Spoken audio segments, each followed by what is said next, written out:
यदि जानना चाहते हो तो उसकी बनाई हुई प्रकृति को महसूस करके उसे जानने का और फिर मानने का प्रयास करें।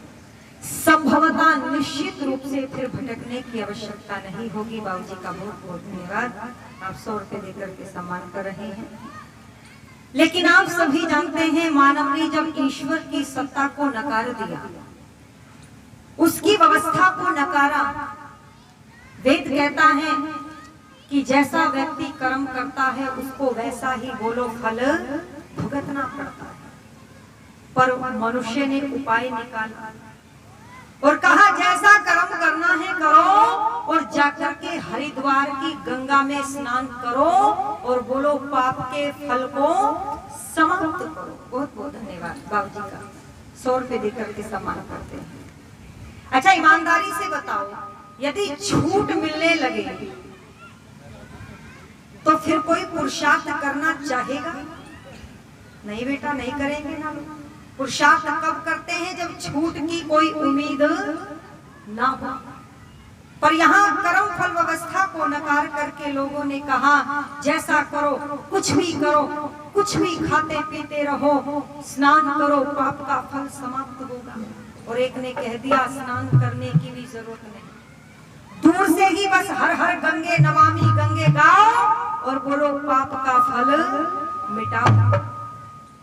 फिर एक तीसरे ने कहा, बोले कुछ भी मत करो, इतना भी मत बोलो, मुंह दुखेगा, इसको आराम दो, कुछ करने की आवश्यकता नहीं, बस हमारे बैंक अकाउंट में 1 लाख रुपए जमा कराओ और जब तुम पहुंचोगे यमलोक तो दरवाजे पर हमसे होगा संपर्क, हम तुम्हारी सिफारिश करेंगे और तुम्हें मोक्ष के दरवाजे पर ले जाकर के छोड़ेंगे।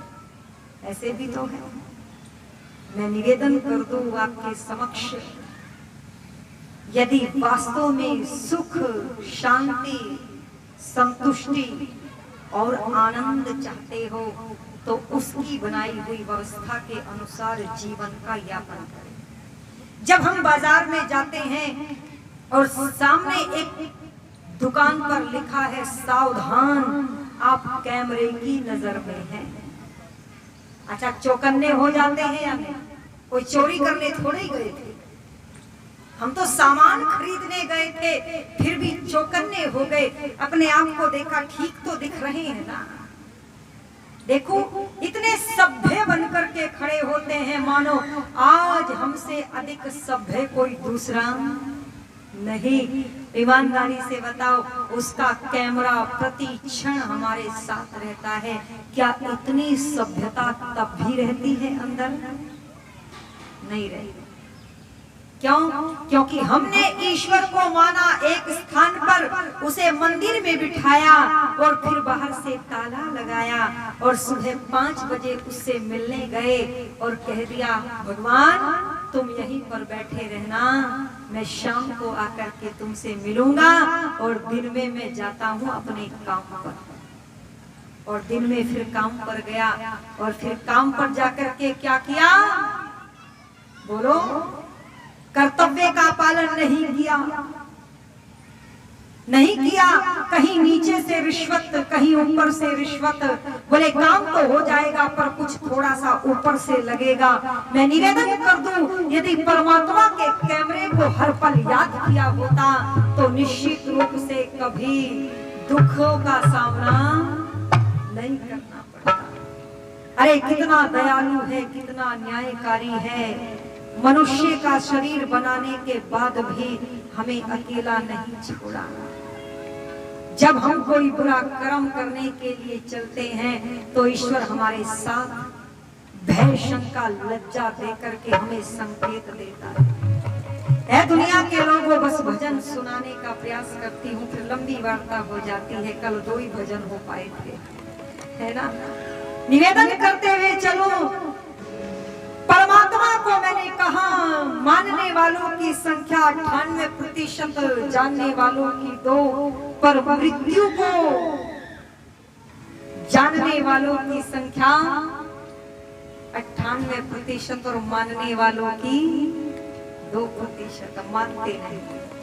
आइए जीवन को ऐसे बिताए जैसे परमात्मा का कैमरा हमारे साथ उसको याद करते हुए एक कदम उठा रहे हैं तो परोपकार की भावना से। और कवि ने बहुत सुंदर पंक्तियां लिखी, बस सुन लीजिए क्या कहा। हो जीवन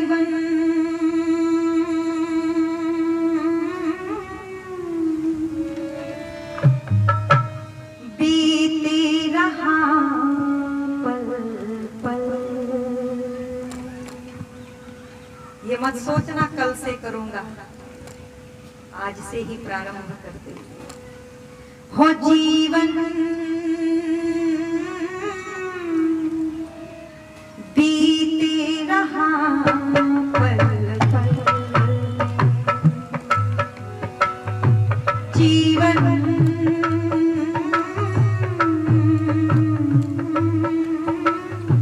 बीते रहा पल पल।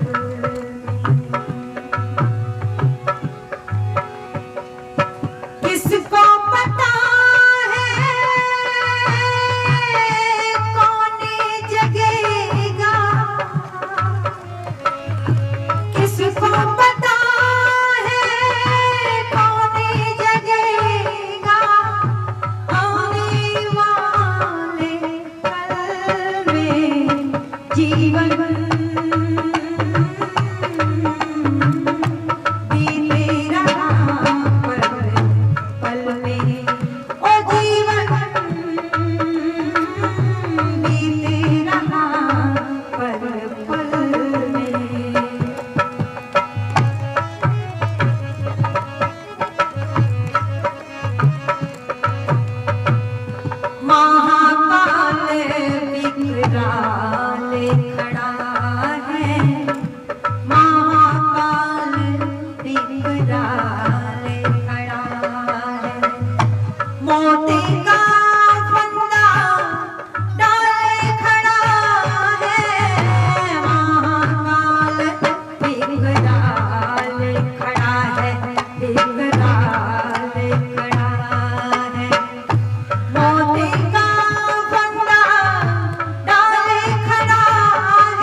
श्री राम कहाँ है, भरत कहाँ श्री राम कहाँ है, धर्म राज घन श्याम कहाँ है, कोई उनका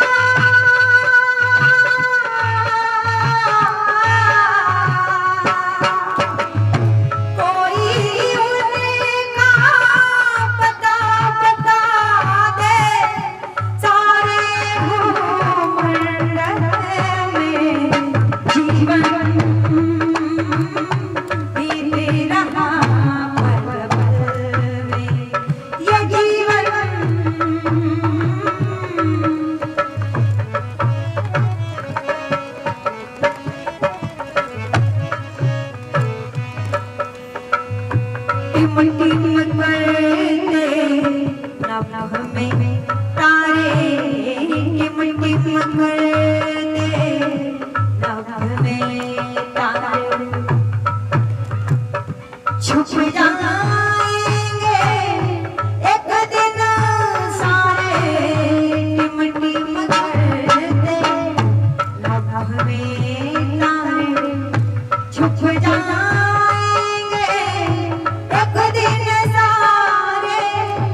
हमारी माता जी, कल भी आपने हमारा सम्मान किया था, आज भी 100 रुपए देकर के सम्मान कर रही है, आपका बहुत धन्यवाद।